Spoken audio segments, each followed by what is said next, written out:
Yeah, so the blue interior cars are the most difficult to find in mint condition out of all the classic Mercedes, the blue, and this is one of them, you guys.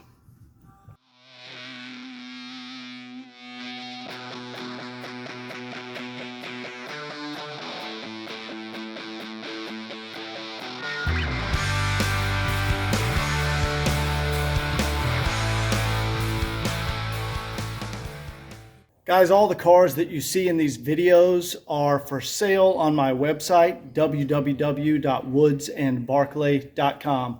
Enjoy the video. Hey, what's up, guys? We're over here at Scott's shop, and we have the 85 300D, and he's about finished up with the detail. Scott, what did you think about this car? I'm tired. I think I buff in my sleep. Wow. At this point. Diamond blue metallic. This is unreal.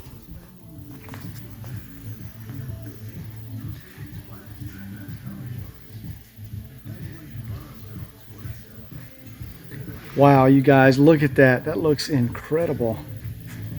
Look how the wheels and tires came out. Look at that. Holy cow.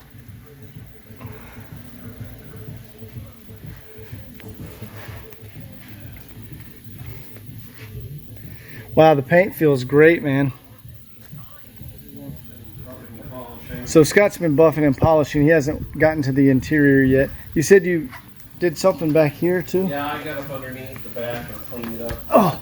Under the bumper. Oh, nice. Did the suspension a little bit. Yeah, that looks great. I just got done pulling the tape, so getting down there.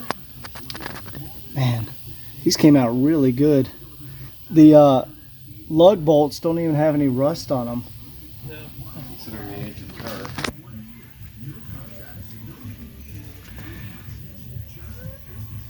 Yeah, this looks really, really good. So what did you do to this car? What was your process on this one? Basically, I started with trying to clean up the inner fender wells and stuff, and then went up underneath the back to clean that up.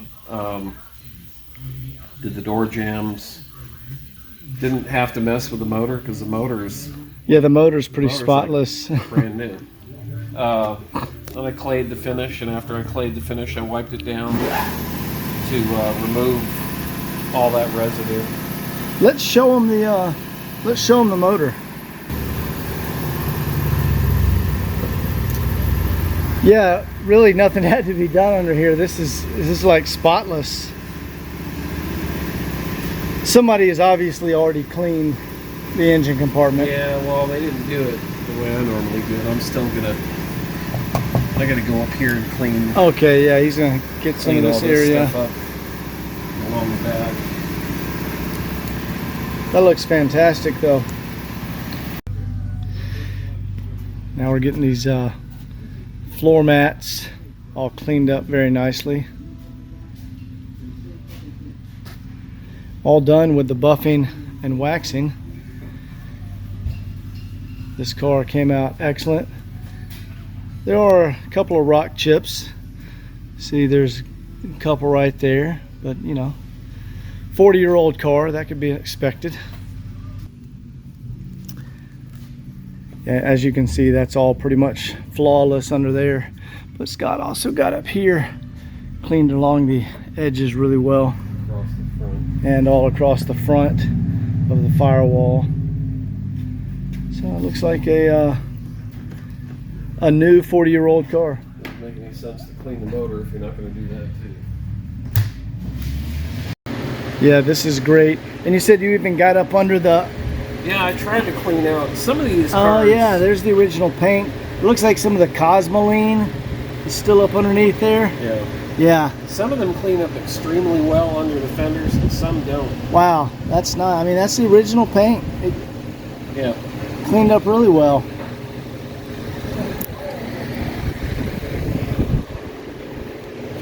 I tried to clean up along the front. Oh yeah, this looks fantastic, Scott. all that stuff you're talking about is just the like cosmoline. That's yeah, the. I know, but it drives me crazy.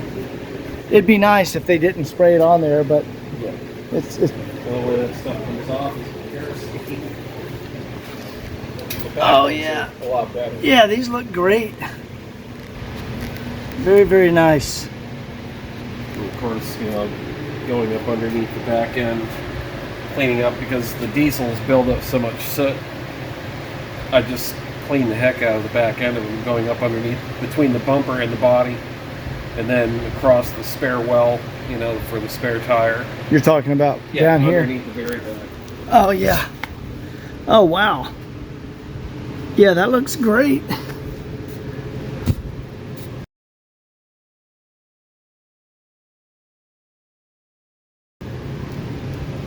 I mean, not that anybody's ever going to look under there, but it's just, you know, we're trying to make the cars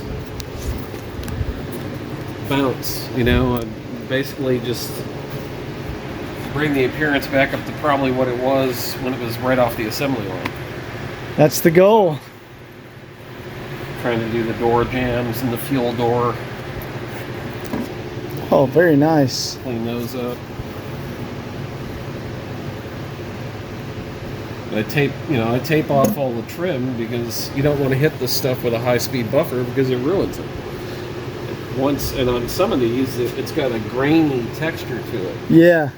And if you get the compound and stuff into that, there's no fixing it. Can't get it out.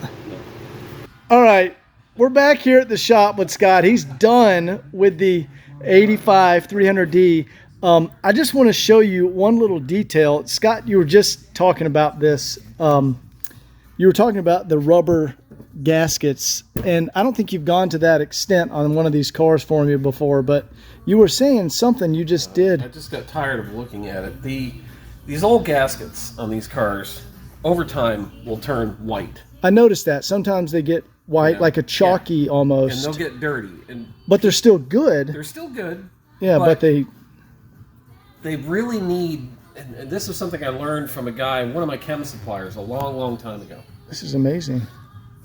You need to put a lubricant on these things. So that's what I did to this one because they were just too white for me. So, Dude, they look brand new. I cleaned them, and then after I cleaned them, I went ahead and hand applied this stuff. I had to come up with a concoction to do it. So this is your own custom mix. Yeah, well, a little bit of this, a little bit of that, you know, chemistry 101.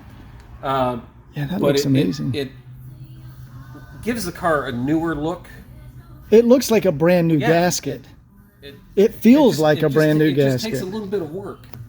But I mean, Scott, this feels like a brand new gasket. Yeah, but there's a gasket dressing by Worth Automotive Supply, and I've got to try and get a hold of some of that stuff because it really does. I mean, it keeps these things soft and supple. Yeah, man. Are you sure this wasn't replaced? No, That's the original?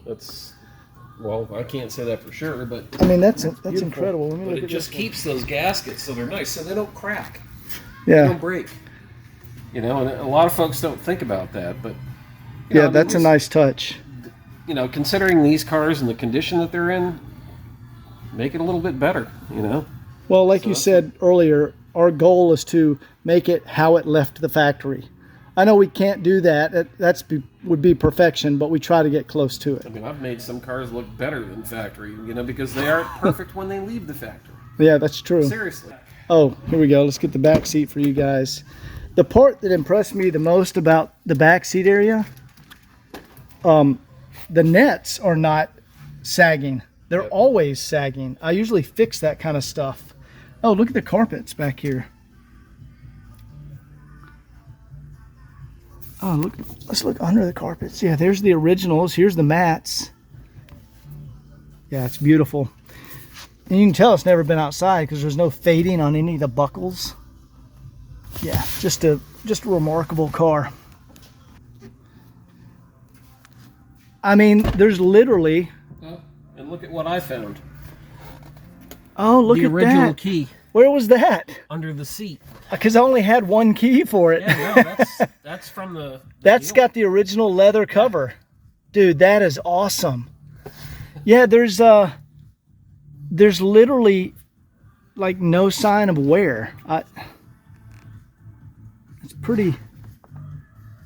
Scott also has a lot to do with it.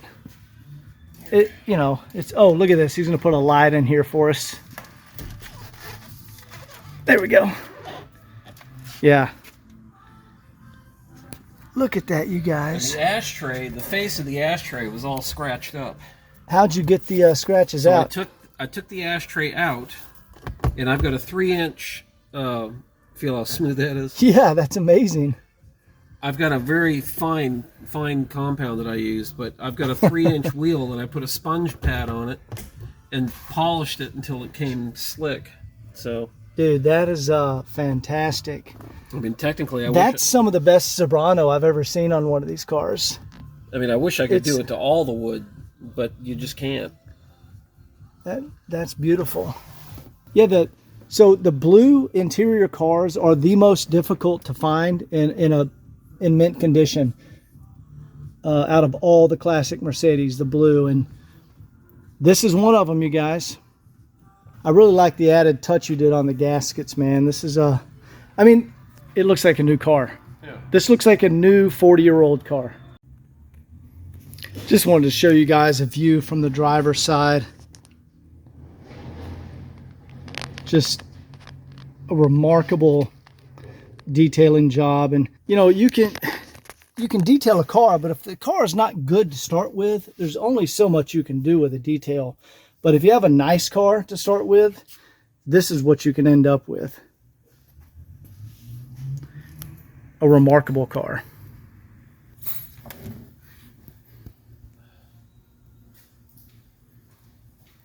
The spare tire and stuff in the back. Oh, still all the original stuff. Oh, yeah. All original.